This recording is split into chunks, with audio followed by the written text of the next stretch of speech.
আদর জ্যান ও আলেখা আদভানির রাজকীয় বিয়ের উচ্ছ্বাসের মাঝেই শুরু হয়েছে তুমুল বিতর্ক।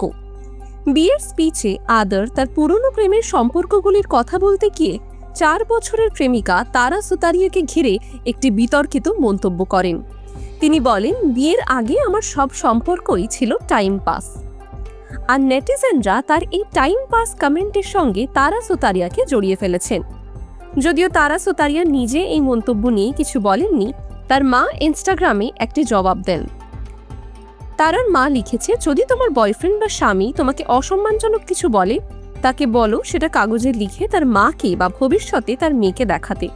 যদি সে নিজের মাকে বলতে না পারে বা তার মেয়ের জন্য এমন কিছু মেনে না নিতে পারে, তবে সেটা তোমাকে বলারও অধিকার নেই। এই পোস্ট মুহূর্তের মধ্যেই ভাইরাল হয়ে যায় আর নেটিজেনরা এটাকে আদর জ্যানের টাইম পাস মন্তব্যের সঙ্গে যুক্ত করে ফেলে। আদর ও আলেখার বিয়েতে মেহেন্দি, সঙ্গীত ও হলুদ সবকিছুই ছিল জমকালো। তারার সঙ্গে সম্পর্ক ভাঙার পর আদর নতুন জীবনে পা রেখেছেন, আর সেই আনন্দের মুহূর্ত ভাগ করে নিতে ইনস্টাগ্রামে শেয়ার করেছেন আলেখা আর আদরের বিয়ের কিছু মুহূর্ত।